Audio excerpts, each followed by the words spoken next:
It's a story from somewhere. Today we're at the Pueblo Zoo talking about a guy named Erich Mielke.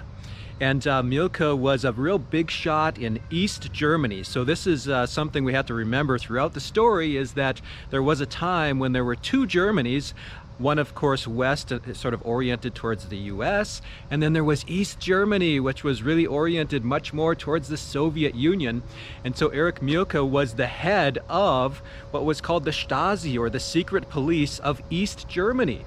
But we really have to start from the beginning, so we're going to rewind this story all the way back to his start. And this goes back even before the Hitler time, before the Nazi period. Those two bald eagles down there probably know already that Erich Mielke came from a very working class background, and he was born and grew up in Berlin in a very, very working class neighborhood where the politics was heavily radical and leftist. And we're talking about a period before the Nazi time known as the Weimar Republic. And the Weimar Republic was really characterized by chaos, lots of political radicalism. And so Erich Mielke, as a young, teenager, fit right into this environment. So he was really a street tough, a KPD, Communist Party of Germany street tough. And that was a common thing for the communists and the Nazis to really do battle in the streets. And he was one of those people, right, as a teenager. But he also had a very smart side to himself. So he was not really an intellectual, but he definitely had a good head on his shoulders. And so an interesting combination there of somebody who was very working class background, didn't have a lot of formal education, but at the same time had a lot of natural smarts that he would use later in life to really ascend to the highest levels of the communist world and of East German government. There are some tiny little swift foxes back there, and I'm going to tell you about what happened next here with Mielke. So he is, as an adolescent, already politically radicalized, like many people of his generation, to the point where he's, as a very young person, already starting to live his political beliefs in such a way that it could really get him into a lot of trouble. Something that seems to be happening to some extent in the US today, in terms of people being so radicalized that they're starting to actually live their political beliefs, right? And so as far as Mielke goes, he became essentially a Communist Party hitman, and he murdered, along with another fellow, he murdered two police officers in Berlin on what is today known as Rosa Luxemburg Platz. And this was something that was planned by his political group, that he would be the person to carry it out. And he did in fact go up to these two officers, shoot them, and then made his escape. And his escape actually led not just back, to the streets of Berlin, but actually, because he's really committed this very serious crime and the police are really not going to like this, he has to actually leave the country. So this is when Mielke first goes abroad. He's on the run, and of course the place that he goes to is the Soviet Union. So during the Nazi period and during World War II, Mielke, as I said, was outside of Germany, and he was in many different places. So first of all, in the Soviet Union, he found many compatriots there and plenty of training there, and he actually managed to survive the Great Purge of 1937, where a lot of the other German communist expats in the Soviet Union ended up being killed. He managed to survive, which was one of the first indications that Erich Mielke, again, he's a kind of a tough guy, but he also has a head on his shoulders, and he's able to sort of read which way the wind is blowing, etc., and always kind of position himself in a way that is going to end up well for him in promoting himself.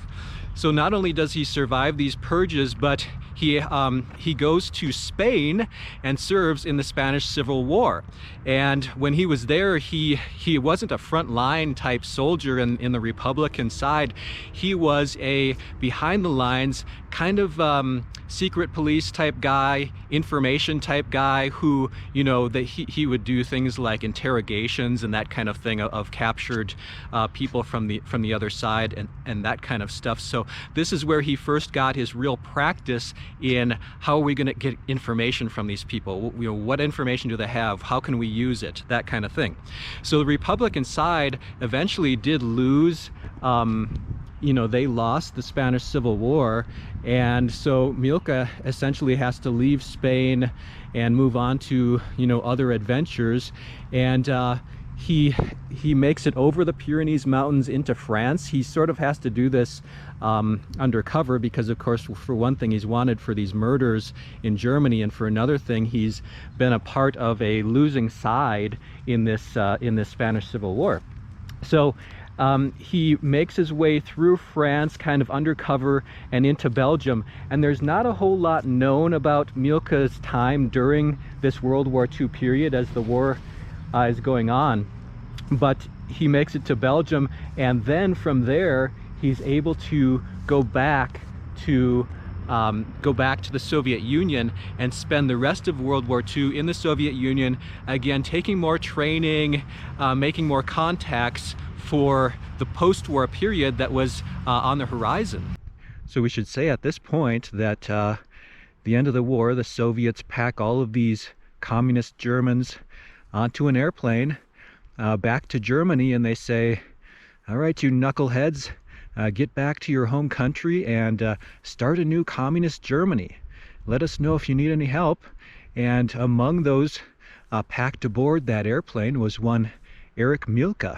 In the early years of this new communist Germany, Mielke was doing pretty well. He was kind of a middle to upper level functionary, and things were going along fine until in 1953 there was a very, very scary event for people like Mielke, which was an uprising took place in Berlin in that year of 1953. It started with some workers who apparently weren't too happy with their hours and that kind of stuff. And it really snowballed and started to get completely out of control to the point where the new young East German state was not able to, on its own, handle this very serious situation. And so what happened was, of course, the Soviets and the Soviet military had to handle it for them. And this turned out to be a really like I said, a scary event, because their new communist country nearly went under only after a few years of existence, and was only saved by a real hardline crackdown by the Soviet military. And what this showed and what it taught to people like Mielke was that their hardline approach was the correct one. You couldn't have these softliners in power who were kind of like, they would allow these kind of uprisings to not only get started, but then to actually build steam. And so the hardliners like Mielke took 1953 as evidence that their approach for the future must be to always know what's happening within East German society, to always know whenever there's a little spark or a little fire that's popped up, and be able to stamp that out immediately before it starts getting, before it starts becoming this forest fire that they can no longer control. So this led to Mielke and his organization, the Stasi, which he became the official head of in 1957. It led Mielke and this Stasi organization to be an extremely important part of East German society, because that was how they were going to prevent 1953 from ever happening again. Let's talk a little about what we'll call the golden years of the GDR, or of East Germany, this communist Germany. And those occurred starting in the late 60s and especially the 1970s. East Germany was actually being quite successful in relation, at least, to other communist countries in terms of just, its economy being quite good. the people having quite a high standard of living, having a a pretty strong military, those kind of things. This looked like the most successful communist country out there, with the possible exception of the Soviet Union. So during the 70s, this sort of East German approach that Mielke was an architect of really took hold. And that was, you'll probably have a pretty decent education, a pretty decent job, a pretty decent lifestyle, but you're going to have to put up with Mielke and the Stasi always kind of watching everything and always having their hands and their eyes on everything. It was like this, it's like in the movie, if you've ever seen a movie called Das Leben der Anderen, in English it's called The Lives of Others. And that really tells the story of what life was like in this kind of idyllic communist state, if you want to call it that, right? Idyllic in the manner of it was a fairly successful nation, but again, the people were just constantly being affected by all of this surveillance, all of this secrecy, all of this need to know what's going on in society and to try to stamp out any kind of resistance. During this high period of the GDR, not only was there a lot of spying that had to be accepted within this East German state, but also Mielke and his Stasi did a lot of spying and a lot of infiltration of West Germany as well, to the point where West German government and society was very highly penetrated by the Stasi. And one example of that would be, there was a guy by the name of Günther Guillaume, who was a very close advisor to the West German Chancellor Willy Brandt. And it came out during Brandt's chancellorship that this advisor of his was a Stasi spy, and that actually ended Brandt's chancellorship. And you can check out the video on Helmut Schmidt, who was the next chancellor because of Brandt's downfall. So in any case, it actually, some of Mielke's operations actually affected the course of history in West Germany and who was and wasn't chancellor, etc. So also during this time, the high times of the GDR or East Germany, Mielke was actually able to enjoy some of his personal pursuits. He was very into hunting, for example, and he was especially into, I'm going to call it soccer, he would call it football, but he was especially a big football fan, and he had essentially his own team. The Stasi had their own team. It was called Berlin Dynamo, and Mielke and his Stasi funded this team. He was very involved in going to practices. There was even a practice field right outside his office complex and so forth. And it got to the point where this team did become quite successful, but a lot of people, of course, say because, the referees would tend to kind of call things in favor of Dynamo, etc., right? Because they didn't want to get in trouble with Mielke. And then as the 80s sort of started to unfold, once again, things started going downhill, and a lot of problems started to come to light and surface, which Mielke was now, with the 80s, he was much more concerned with how are we going to stamp out these fires that are popping up, right? So he becomes this whack-a-mole guy who's always trying to figure out where's the next fire gonna pop up, and how am I gonna stamp that out immediately, because the last thing that he wants is another uprising like 1953, which really scared these guys and was the one thing that they said, we're never going to allow this to happen again. Well, during the 80s, as I mentioned, Mielke has more and more fires to put out. There were two aspects of East German society that he was not able to fully control. The first was the churches. So the churches continued to be a very important part of East German society. And the other was that there was a growing movement of Greens that had kind of a peace aspect to their movement. We might call them peace Greens. And they also were very instrumental in these fires that kept on popping up that now Mielke has to be always putting out.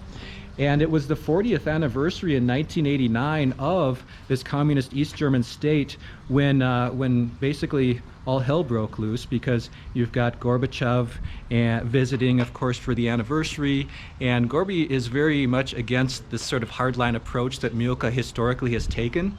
And so Mielke, again, as I said, he kind of is able to see which way the wind's blowing.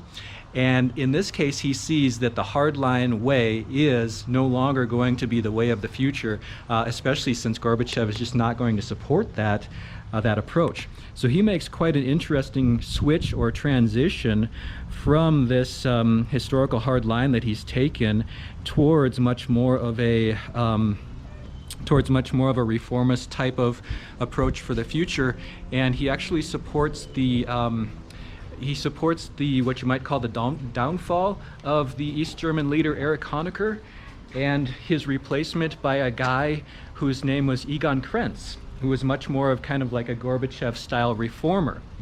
Unfortunately, this was all just too late to really make much difference, because Krenz was only really in charge for a couple of months, and he wasn't able to really convince people that he was a true reformer and going to really do the reforms that these people in the churches and the peace movement and the Greens wanted.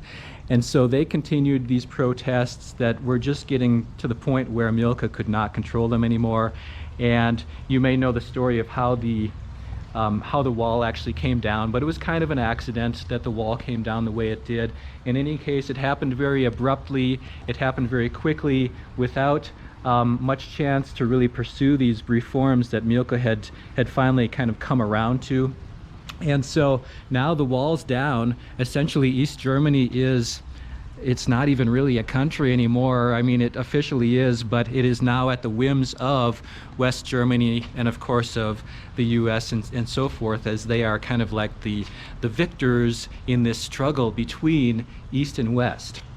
So Mielke now finds himself being in a pretty tough spot, you might say, because he was in charge of all of this surveillance and everything, and not a very well-liked guy, but a very powerful guy. Now the power is gone. So he's called to account in front of what was called the Volkskammer, and he made a speech there. This was sort of like the new legislature of this state that had been East Germany. He was called in front of this chamber to make a speech and really explain his actions, which he did not do a very good job of doing, because a lot of his explanation was very outdated and did not fit with the times. And so not only was he booed repeatedly and sort of argued with as he was giving this speech, but a few days after the speech, he was actually kicked out of or removed as a member of the Socialist Unity Party of Germany, which was what he had lived for since his teenage years, right? This had been his life, was this politics and this party, and now they have actually removed him from the party and of course from his position as head of the Stasi. So by this time, Mielke he's getting to be a pretty old guy, and things are going down the tubes really fast. The next thing that happens very quickly is that he is put on trial, of course, as West Germany gets more and more control over this former communist state. Mielke is actually put on trial, and the first trial was for the murders of these two police officers. So they charged him with these murders, and he was convicted of that so many years later. And then they decided, we're also going to charge this guy with all of these deaths that took place of East Germans trying to cross the border, cross the wall or the border, and them being, shot and those kind of things. They decided to charge Mielke with participation in that, and it was really his age and his increasing mental instability that led to them kind of like letting those charges go. So he did serve time in prison for the murders of the police officers, and he eventually ended up in a nursing home in a part of Berlin that was kind of associated with the Stasi, in Hohenschönhausen, part of Berlin, and he lived there for the rest of his years until 2000. You can go visit Mielke's grave. It's in Berlin in a cemetery called the Zentralfriedhof Friedrichsfelde. which is a long name for a pretty cool place. It's where Berlin and Germany traditionally bury their leftist heroes. And so this cemetery has a big circular area with the most important graves, people such as Rosa Luxemburg or you know, those types. And Mielke didn't exactly make the central ring of honor. By his death, he was pretty much had fallen out of favor. But his grave is located in that cemetery, and other important communist spies also there. For example, Klaus Fuchs, who was very important in spying on the US atomic bomb. To get a better idea of what life was like in East Germany under the thumb of Erich Mielke, and the first place that you should visit is in the part of Berlin called Hohenschönhausen. It's the prison there, and that was a prison that was used by the Stasi, by the secret police. They have all these little trucks and stuff that they would move people in and out of the prison with. You can see all kinds of interesting things at Hohenschönhausen prison. And the second place for you to visit that is even more important to see if you're really into history and that kind of thing would be the office complex that Mielke actually worked at in a place called Normannenstrasse. So there's a huge complex there that was very secure, of course, in the East German days, and you can see Mielke's office. You can see all kinds of cool stuff, including an elevator that was it was a continuous elevator. It just kept going, and people would have to jump on as it was moving. So you can see that there too. It's a nice little bit of East German nostalgia. So that is the story from somewhere of Erich Mielke. And until next time, goodbye. Hey. Hey, is that you? Is that you making those noises?